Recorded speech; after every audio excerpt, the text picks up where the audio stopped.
It's great that people took time today to come together, to unite, and eventually we will all fight. That's what this election, the results of this election mean to me. I'm not only a trade unionist, but I'm also Jewish. And we have something that we say every year at Passover.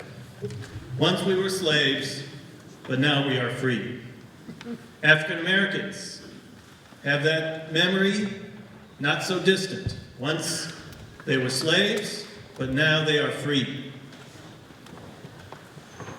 What that means, and it was said very well by a poet and writer, Junot Diaz, and if you have a chance, you should definitely check him out. Dominican American from New Jersey, who wrote a really powerful essay thinking about the election. And I'll just read the last one sentence from it. This is the joyous destiny of our people, to bury the arc of the moral universe so deep in justice that we will never be undone. We have fought before, and we have come out of it victorious. We were slaves, and we are no longer slaves. We had horrible record of racism in this country. We still have plenty of racism, but it was a lot worse. We can fight, we have fought, and we have won. We have fought, and we have won. And we will fight again, and we will win again.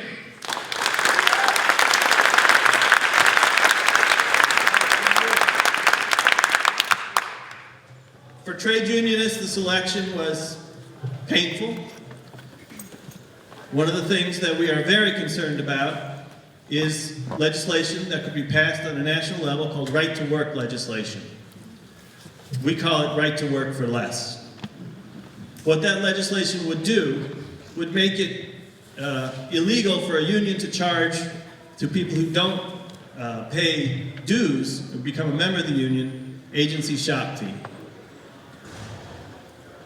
Basically what that means is it's like you could say, well, I'm getting free cable somehow. I'm going to continue to get free cable. If I don't have to pay for it, that's great. And you'll continue to get that free cable.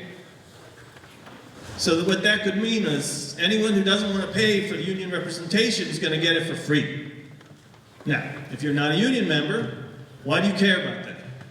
Well, the trade union movement funds much of what's left in progressive America. And funding is a big, important part of organizing in progressive America. So we could lose, in my union, 32BJ, our budget's about $100 million a year. We represent 155,000 workers along the East Coast.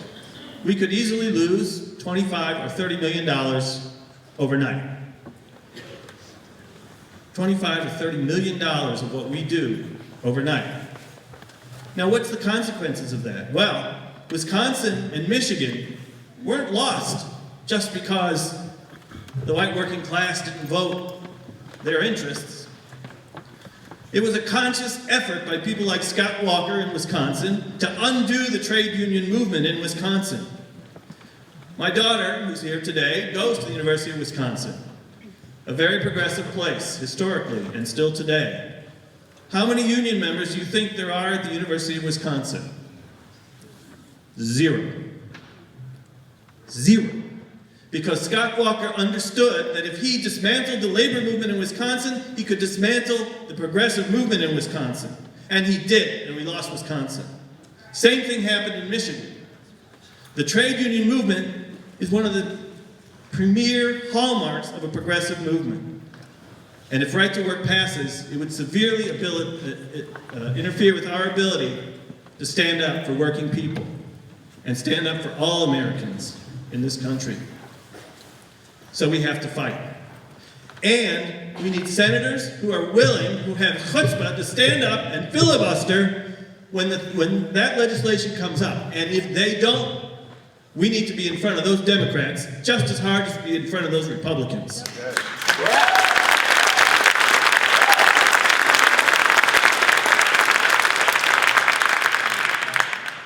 We also are very fearful because many of our brothers and sisters are not documented. They are members of our union.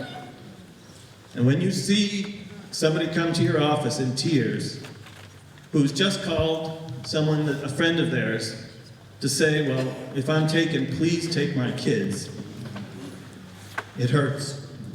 It hurts. Tearing apart families is not what we're about in this country. Donald Trump has based his rhetoric and his campaign on that.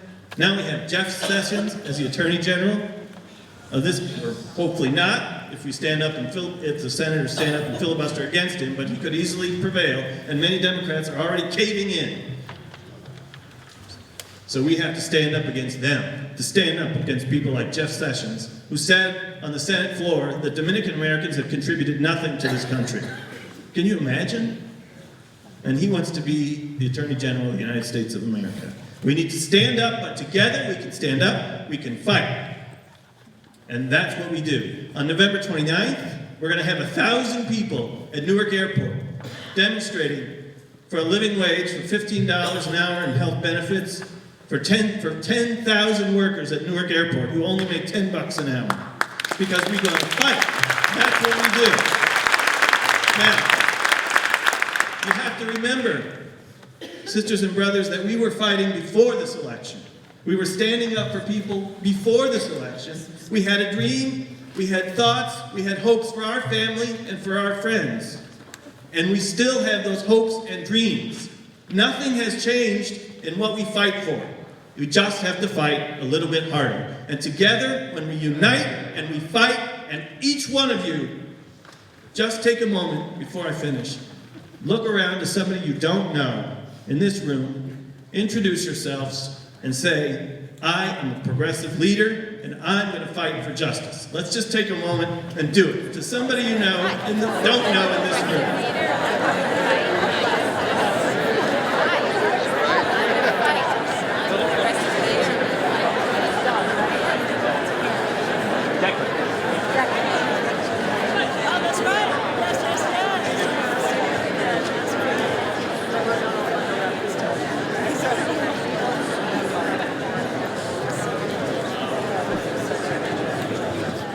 Thank you. That's how we're going to build a movement, get to know each other, work together. We are all leaders. You can all take on fights. We will fight, unite, and we will win what is right. Thank you so much.